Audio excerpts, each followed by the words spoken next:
Mi nombre es Oliver. Tengo 27 años. Y si me hubieras dicho hace 10 años que algún día heredaría la propiedad completa de mi abuelo, valorada en la asombrosa suma de $3.50 millones, me habría reído incrédulo. En aquel entonces, ni siquiera sabía si sobreviviría la semana, y mucho menos llegar a un punto en la vida en el que estaría sentada en el despacho de un abogado con mis padres adoptivos mirándome como buitres acechando a su presa. La ironía de todo esto es que son los mismos padres que me echaron a los 18 años, me arrojaron con nada más que una mochila y me dijeron que ya no era su responsabilidad. Sin embargo, aquí estamos, reapareciendo de repente en la lectura del testamento como si la década pasada no hubiera ocurrido. Creciendo, mi familia era complicada. Mi mamá y mi papá no eran pobres de ninguna manera. Vivíamos en una casa suburbana lo suficientemente agradable. Mi padre trabajaba como gerente regional para una empresa de logística y mi madre era una profesora de medio tiempo a la que le gustaba actuar como si dirigiera todo el vecindario. Pero tenían un defecto fatal. Las apariencias lo eran todo. Mi hermana mayor, Claire, era la niña dorada. Estudiante estrada, animadora, la que nunca les causaba problemas. Ella no podía hacer nada malo. Yo, por otro lado, fui pintado como la decepción. No era rebelde. En realidad no. Simplemente no encajaba en su molde. Me gustaba más el arte que el fútbol, los libros más que los coches, y tenía una beta obstinada que significaba que cuestionaba cosas que ellos esperaban que simplemente aceptara. Eso para ellos era imperdonable. Las grietas realmente comenzaron a mostrarme cuando era adolescente. Cada vez que el dinero estaba involucrado, se convertía en un arma. Claire recibió un auto nuevo por su cumpleaños número 17, mientras a mí me dijeron que estuviera agradecido por las cosas usadas. A ella le cubrieron la universidad completa, mientras a mí me dijeron que si quería ir, sería mejor que lo resolviera yo mismo. Y cuando intenté responder, preguntando por qué las cosas no eran iguales, recibí sermones sobre ser un hombre y ganarme mi lugar. Mi madre ponía los ojos en blanco y decía cosas como, «Oliver, siempre has sido demasiado sensible. Esperas que el mundo te entregue las cosas». Mi padre murmuraba sobre cómo nunca lo lograría sin ellos.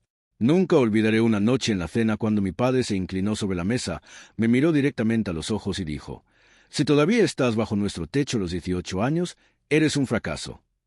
Me reí entonces porque ¿qué más podía hacer? Pero por dentro estaba destrozado. Cuando llegó mi cumpleaños número 18, no solo me echaron, lo montaron como una actuación. Me sentaron, me dijeron que me cortaban el apoyo económico y dijeron, «Es hora de que aprendas el valor del trabajo duro». No me dieron dinero, ningún apoyo, ni siquiera una red de seguridad. Salí de esa casa con una mochila, 2 mudas de ropa y un trabajo de medio tiempo que apenas pagaba para comprar comida. Esa noche dormí en el asiento trasero de mi coche. Mientras tanto, Claire publicaba fotos en Instagram desde su casa de hermandad, sonriendo con una nueva MacBook brillante y una tarjeta de crédito de papá. La única persona que no me abandonó fue mi abuelo. Era el padre de mi papá y siempre había sido diferente al resto de ellos. Donde mis padres veían debilidad, él veía potencial. Donde se burlaban de mí por ser callado, él decía, «Ol, eso es porque piensas antes de hablar». No le importaba que no fuera el atleta o el niño dorado. Me veía por lo que era. Me invitaba los fines de semana, me daba de comer, me dejaba quedarme en su sofá cuando las cosas se ponían difíciles. Nunca le conté la extensión completa de lo que mis padres habían hecho. Pero no era tonto. Vio la tensión. Vio cómo me estremecía cuando se mencionaba el nombre de mi padre. Y con los años, se convirtió en más un padre para mí de lo que mi propio padre jamás fue. Avance rápido casi una década. Había construido una vida modesta para mí mismo. No era glamorosa. Trabajé largas horas, ahorré donde pude y me mantuve distante de mi familia. Claire ocasionalmente me enviaba mensajes de texto presuntuosos sobre sus vacaciones o su nueva casa solo para recordarme que todavía estaba por debajo de ella. Mis padres, silencio, a menos que, por supuesto, necesitaran algo. Entonces, de repente, recibía una llamada con la voz melosa de mi madre. «Oliver, cariño, ¿cómo estás?» Sabía mejor que caer en eso. Siempre mantenía mis respuestas cortas. No iba a hacer su plan de respaldo. Y entonces llegó la llamada telefónica que había temido y esperado. Mi abuelo había fallecido. Me destrozó. Aunque había estado enfermo por un tiempo, me había convencido a mí mismo de que saldría adelante. Perderlo se sintió como perder la única familia real que había tenido. Cuando el abogado llamó y me dijo que se esperaba mi presencia en la lectura del testamento, asumí que recibiría quizás un reloj o una carta, algo sentimental. No pensé ni por un segundo que sería yo quien heredaría todo. Cuando entré en ese despacho de roble, me quedé paralizado. Sentados allí, vestidos como si fueran a una gala, estaban mis padres y Claire. La sonrisa de mi madre era amplia. La mano de mi padre descansaba con suficiencia en su rodilla. Y Claire me dio esa mirada de arriba abajo como si estuviera midiendo cuánto valía ahora. Quise darme la vuelta e irme, pero me obligué a sentarme. El aire se sentía espeso con su falsa dulzura. Mi madre se inclinó y susurró: «No te preocupes, Oliver. Nos aseguraremos de que la herencia sea manejada adecuadamente». Mi padre añadió: «Sí, claro, la gestionaremos por ti». Ya estaban contando dinero en sus cabezas. Podía verlo en sus ojos. Pensaban que yo seguía siendo ese niño sin poder que habían echado a la calle.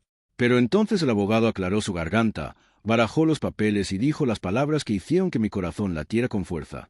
Según los deseos del difunto señor Harold Montgomery, toda su herencia, valorada en aproximadamente $3.50 millones, queda aquí legada a su nieto, Oliver Montgomery. Juro que el tiempo se detuvo. Miré hacia arriba y por una fracción de segundo pensé que vi la sonrisa de satisfacción de mi abuelo en mi mente, como si hubiera estado planeando este momento todo el tiempo. Las sonrisas de mis padres se congelaron en su lugar. Salí del bufete de abogados esa tarde con la cabeza dando vueltas, la copia del testamento de mi abuelo apretada en mis manos como un salvavidas. Mis padres habían salido con ese tipo de sonrisas quebradizas que vienen de tragarse la decepción, pero podía sentir sus ojos ardiendo en mi espalda mientras me iba. Los conocía lo suficientemente bien para reconocer que este no era el final de sus maquinaciones. Era solo el comienzo. Y no me equivocaba. Esa misma noche, alrededor de las 9 de la noche, llamaron a la puerta de mi apartamento. Cuando abrí, allí estaba Claire luciendo como si acabara de bajar de una pasarela, perfume nublando el aire. Me dio esa misma pequeña sonrisa de suficiencia y se deslizó a mi lado sin preguntar. «Lindo lugar», dijo, mirando alrededor de la pequeña sala de estar con un levantamiento exagerado de sus cejas. «Pero seamos honestos, Oliver, esto ya no servirá. Necesitarás algo más grandioso. ¿Y sabes quién puede ayudar con eso? Yo». Cerré la puerta lentamente, ya agotado. «¿Qué quieres, Claire?» Se dejó caer en mi sofá como si fuera suyo, cruzando una pierna sobre la otra. «Simple. Estoy aquí para asegurarme de que no te avergüences con esta herencia. Has estado viviendo a pequeña escala durante tanto tiempo que ni siquiera te das cuenta de lo que tienes. Piensa en ello. Papá sabe de inversiones. Mamá conoce gente. Y yo». Se enrolló un mechón de cabello alrededor de su dedo. «Se de estilo. Imagínanos a los tres ayudándote. Podríamos convertir la herencia del abuelo en algo más grande, pero solo si dejas de ser terco». Sus palabras me hirieron, no porque contuvieran verdad, sino porque reflejaban cada insulto que mis padres me habían lanzado. «Pequeño, terco, incompetente». Había aprendido el guión de memoria. «No necesito ayuda», dije firmemente. «El abuelo me lo dejó a mí, no a ustedes, no a ellos, a mí». Su sonrisa flaqueó ligeramente, pero lo cubrió con una risa. «Oh, Oliver, ¿realmente crees eso? ¿Crees que el abuelo no esperaba que te apoyaras en la familia? Ni siquiera te habrías reunido con ese abogado si mamá no te hubiera dicho la hora». Fue entonces cuando me di cuenta de que no había venido a ayudar. Había venido a probarme, a ver si cedía. Pero la verdadera traición llegó una semana después. Recibí una llamada del abogado. Su tono cortante. «Oliver, necesito preguntarte, ¿autorizaste algún cambio en la cuenta de la herencia?» Mi estómago se hundió. «No». «¿Qué?» «Ha habido intentos de acceder a los fondos. Alguien se presentó en el banco como tu representante. Afortunadamente, el banco lo marcó debido a las estipulaciones del testamento, pero fueron muy insistentes, afirmando que tú lo habías autorizado verbalmente. Supe inmediatamente quién era. Mis padres. Esa noche, pasé en coche frente a su casa. Se veía exactamente como la recordaba. 2 coches en la entrada, la luz del porche brillando cálidamente, la imagen de confort suburbano. Me senté allí en la oscuridad, manos agarrando el volante, observando el hogar del que había sido exiliado. Y por primera vez no sentí tristeza ni anhelo. Sentí frialdad, calculadora, porque esto ya no era solo manipulación. Esto era robo. Estaban dispuestos a violar la ley, a falsificar, a mentir, solo para despojarme de lo que mi abuelo me había confiado. Y entonces Como si el universo quisiera retorcer el cuchillo, Claire me envió un mensaje de texto más tarde esa noche. No seas ingenuo, Oliver. El dinero pertenece a las manos de las personas que saben cómo usarlo. Sé inteligente o lo perderás todo. Miré el mensaje durante mucho tiempo, mi corazón latiendo en mi pecho. Ese fue el momento en que algo se rompió. La traición no fue solo su intento de robarme. Fue la comprensión de que nunca me verían como otra cosa que el eslabón débil, el desechable. Me habían cortado los 18, se rieron mientras yo me las arreglaba, y ahora que finalmente tenía algo propio, también querían quitármelo. Dejé mi teléfono y me senté en la oscuridad, pensando en mi abuelo. Recordé su voz, firme y segura, la forma en que me miraba y decía: Oliver, no dejes que nadie te diga lo que vales. Tú decides eso. Durante años no le había creído, pero ahora, con mis padres dando vueltas como tiburones, finalmente lo entendí. Esa noche marcó el punto de inflexión. No iba a dejar que me manipularan más. Y no solo iba a proteger lo que era mío, iba a hacer que se arrepintieran de haberme subestimado. Pero no tenía idea de hasta dónde llegarían después, o de lo fea que se volvería la pelea. Los días posteriores al incidente del banco fueron de los más oscuros que había vivido desde la noche en que me echaron a los 18. Al principio, pensé que podría ignorar las maquinaciones de mis padres, cortarlos por completo y seguir con mi vida. Pero no es así como funcionaban. Tenían esta forma de meterse en cada grieta, forzándose a lugares donde no pertenecían hasta que te sentías asfixiado. Empecé a notar cosas extrañas. Una mañana, bajé a mi coche y encontré un arañazo profundo a lo largo del costado. No fue al azar. Fue deliberado, irregular, como si alguien hubiera arrastrado una llave desde el parachoques delantero hasta la luz trasera. Más tarde esa semana, recibí un correo electrónico de mi casero diciendo que habían recibido múltiples quejas anónimas sobre el ruido de mi apartamento. Vivía solo. Apenas escuchaba música y trabajaba hasta tarde la mayoría de las noches. Era obvio que alguien estaba tratando de causarme problemas. Y luego vinieron los susurros. Mis padres todavía vivían en el mismo pueblo donde había crecido, y tenían su pequeño círculo de amigos, el club de campo, el grupo de la iglesia, los vecinos que prosperaban con el chisme. De repente, esas personas me miraban de manera diferente cuando hacía recados por el pueblo. La cajera de la tienda de comestibles, que solía sonreír, ahora levantaba las cejas cuando pagaba en efectivo. La mujer de la gasolinera murmuró: «Debe ser agradable vivir del dinero de un viejo». Supe de dónde venía. Mis padres habían comenzado a pintarme como el nieto codicioso y no merecedor que se había abalanzado y robado la herencia familiar. La peor parte ni siquiera fue la calumnia. Fue el silencio. Los pocos amigos que tenía en el pueblo dejaron de llamar. También habían oído los rumores, y tal vez parte de ellos lo creían. Había trabajado tan duro para construirme una reputación como alguien confiable, alguien en quien se podía confiar, y ahora mis padres estaban deshaciendo todo. Toqué fondo una noche cuando me senté solo en la mesa de mi cocina, mirando la pila de facturas frente a mí. No porque no pudiera pagarlas. Tenía acceso a los fondos ahora, sino porque estaba aterrorizado. Aterrorizado de que si usaba el dinero de mi abuelo demasiado abiertamente, alimentaría la narrativa que mis padres estaban difundiendo. Aterrorizado de que cada movimiento que hiciera sería distorsionado en prueba de que no era capaz de manejar lo que me había sido dado. Fue entonces cuando las viejas dudas regresaron. Tal vez tenían razón. Tal vez no era lo suficientemente fuerte. Tal vez me ahogaría en esta herencia como dijeron que haría. Durante horas, estuve sentado repitiendo cada insulto, cada desestimación, cada recuerdo de que me dijeran que no valía nada. Era como si tuviera 18 años otra vez, durmiendo en el asiento trasero de mi coche, preguntándome si siquiera llegaría la próxima semana.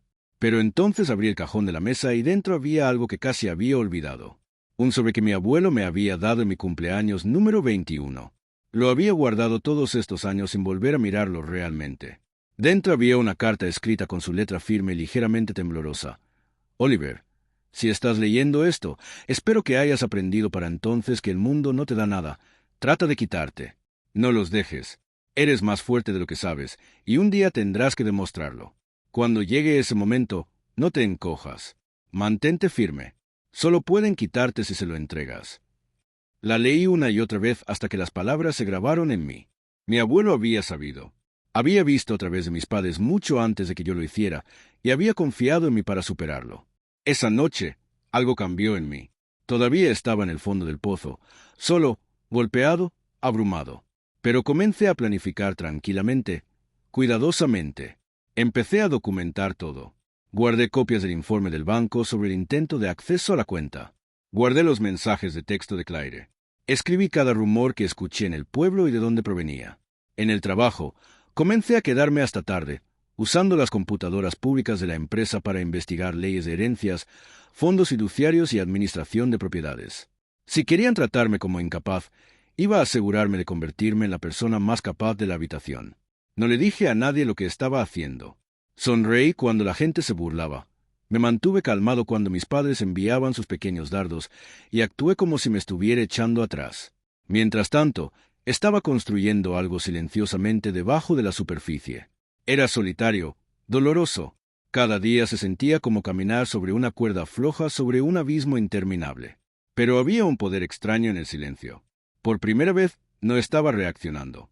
Estaba preparándome. Y tenía la sensación distinta e inquebrantable de que mi abuelo estaría orgulloso. No sabía cuándo ni cómo, pero me juré a mí mismo que llegaría el día en que la balanza se inclinara, cuando dejaría de ser el objetivo y comenzaría a ser quien sostuviera los hilos.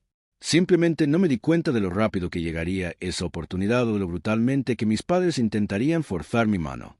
El cambio no ocurrió de la noche a la mañana, pero una vez que comenzó, se sintió imparable, como una marea que finalmente giraba a mi favor después de años de ser arrastrada hacia abajo. Mantuve la cabeza baja, trabajé largas horas y me sumergí en aprender todo lo que pude sobre cómo manejar la riqueza responsablemente. No se trataba del dinero en sí. En realidad no. Se trataba de demostrarme a mí mismo que no era el niño indefenso que mis padres siempre habían dicho que era. El primer punto de inflexión real llegó cuando contraté a un asesor financiero. No alguien llamativo conectado con el mundo de mis padres, sino un hombre tranquilo y meticuloso llamado Richard que me había sido recomendado a través de un compañero de trabajo. No estaba impresionado por el tamaño de la herencia, y no me trató como a un niño. Se sentó frente a mí con una libreta de papel amarillo, hizo preguntas cuidadosas y escuchó mis respuestas sin juzgar.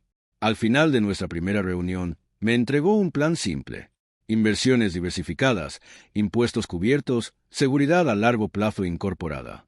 Eres más que capaz, me dijo mientras nos dábamos la mano. Solo necesitabas que alguien lo confirmara. Esas palabras encendieron algo dentro de mí. Por primera vez, sentí que no solo estaba aferrándome al regalo de mi abuelo por miedo. Estaba construyendo sobre él. Usé parte de la herencia para comprar una casa modesta en una zona más tranquila del pueblo. Nada ostentoso, nada que mis padres pudieran desdeñar como presumir. Pero era mía. Caminando por esas habitaciones vacías la primera noche, me paré en medio de la sala de estar y dejé que el silencio me envolviera. Nadie podía echarme de aquí. Nadie podía decirme que no pertenecía. Las llaves en mi bolsillo eran la prueba de que finalmente había labrado algo real. En el trabajo, también, las cosas comenzaron a cambiar. Había sido solo un nombre más en la nómina. Pero ahora, con el peso de la carta de mi abuelo en el fondo de mi mente, comencé a esforzarme más. Me ofrecí para proyectos, me quedé hasta tarde, entregué más de lo que la gente esperaba. Lentamente, la gente comenzó a notarlo. Llegó un ascenso, pequeño pero significativo. Mi jefe me dijo, tienes liderazgo en ti, Oliver. Solo necesitas creértelo tú mismo. No divulgué nada de esto. Sabía mejor que dejar que mis padres se enteraran de lo bien que iban las cosas. Pero inevitablemente, la palabra se filtró. El chisme de pueblo pequeño tenía una forma de circular. Y pronto, comencé a escuchar susurros que solo me impulsaban más. Compró una casa. Tiene un nuevo título de trabajo. Quizás Harold sabía lo que hacía después de todo. Los rumores que mis padres habían difundido comenzaban a resquebrajarse, reemplazados por algo más. Respeto, aunque fuera a regañadientes. Y ese respeto aterrorizaba a mis padres más que nada. Una tarde, Claire apareció en mi nueva casa sin invitación. No la dejé pasar del porche. Se quedó allí con tacones, brazos cruzados, su expresión atrapada entre la incredulidad y la irritación. «Bonito lugar», dijo sin emoción. «¿Lo decoraste tú mismo? ¿O finalmente conseguiste a alguien que te tome de la mano?» No mordí el anzuelo. Simplemente me recosté contra el marco de la puerta y dije, «Me está yendo bien, Claire. Mejor que bien». Sus ojos se estrecharon. «No te pongas engreído, Oliver. ¿Crees que una casa y un ascenso significan que has ganado? Papá ya está buscando formas de...» Se detuvo, mordiéndose el labio. Pero lo capté. ¿Papá ya está buscando formas de qué? ¿Recuperar el control? ¿Socavarme? No importaba. Supe entonces que no habían renunciado. Y fue entonces cuando me di cuenta de que mi ascenso ya no era solo cuestión de supervivencia. Se trataba de posicionamiento. Cada paso adelante era apalancamiento. Cada éxito era un arma que no podían quitarme. Comencé a alinearme con personas fuera del alcance de mi familia. Me uní a una junta de caridad local en nombre de mi abuelo, honrando el trabajo que había hecho silenciosamente durante años. Trabajé con personas que respetaban a mi abuelo, que recordaban su integridad y generosidad. Con cada apretón de manos y cada conexión, estaba tejiendo una red de apoyo a mi alrededor, una que mis padres no podían romper solo con chismes. Por dentro, todavía era cauteloso, todavía cargando las cicatrices de esos primeros años. Pero por primera vez, sentí una confianza tranquila construyéndose. Mis padres esperaban que tropezara, que me ahogara en la responsabilidad. En cambio, estaba aprendiendo a nadar en aguas más profundas de lo que jamás imaginaron. Aún así, mantuve mis preparativos ocultos. Sabía que la tormenta no había terminado. Si acaso, se estaba acumulando. Y cuando estallara, quería estar listo porque podía sentir que se acercaba. Mis padres no eran del tipo que aceptan la derrota en silencio. Intentaron la manipulación. Intentaron el robo. Intentaron la calumnia. Nada había funcionado. El siguiente movimiento, sabía, sería más grande, más desesperado. Y cuando llegara, tenía que estar en una posición no solo para defenderme, sino para contraatacar. La configuración llegó casi por accidente. Aunque en retrospectiva, sintió como la mano de mi abuelo guiándome incluso años después de su fallecimiento. Había estado asistiendo a más de esas reuniones de la Junta de Caridad a las que me uní en su honor, y fue en una de esas reuniones que conocí a un hombre llamado Daniel Grant. Tenía unos 50 y tantos años, un abogado jubilado con ojos penetrantes y el tipo de presencia tranquila que te hace inclinarte cuando habla. Había conocido a mi abuelo personalmente. Aparentemente, jugaban ajedrez juntos todos los jueves por la noche durante casi una década. Cuando descubrió quién era yo, su expresión se suavizó. Harold era un hombre raro, dijo, estrechándome la mano firmemente. Espero que sepas lo orgulloso que estaba de ti. Algo en la forma en que lo dijo se sintió diferente, casi conspirativo. Tomando café más tarde esa semana, se inclinó sobre la mesa y bajó la voz. Deberías tener cuidado. Tu abuelo anticipó que podría haber problemas después de que él falleciera. Puso ciertas protecciones en su lugar. Me quedé helado. ¿Protecciones? ¿Qué tipo de protecciones? Daniel sonrió levemente. Eso es algo que podemos discutir más formalmente. Pero digamos que Harold no era ciego a la naturaleza de tus padres. Se aseguró de que la herencia estuviera salvaguardada de maneras que ellos no esperarían. Si se extralimitan, no solo será moralmente incorrecto, será legalmente desastroso para ellos. Por primera vez, me di cuenta de que no solo estaba jugando la defensiva. Tenía munición. Durante las siguientes semanas, Daniel me ayudó a entender exactamente lo que mi abuelo había hecho. La herencia no era solo una suma global de dinero. Estaba estructurada cuidadosamente. Había escrituras, acciones en una pequeña cartera de propiedades e incluso un fideicomiso destinado específicamente para proyectos filantrópicos a mi nombre. Más importante aún, había cláusulas, estipulaciones irrompibles que desheredaban explícitamente a mis padres e intentaban interferir o presentarse como representantes. Mi abuelo lo había escrito todo, firmado y notariado, como si supiera que intentarían tomar lo que no era suyo. Mientras Daniel exponía todo, pieza por pieza, sentí algo cambiar dentro de mí. Todos esos años, pensé que estaba solo, sin poder, luchando por sobrevivir. Resultó que mi abuelo había estado planeando para este momento exacto. Había visto la tormenta formándose y me había dejado no solo los recursos para resistirla, sino el apalancamiento para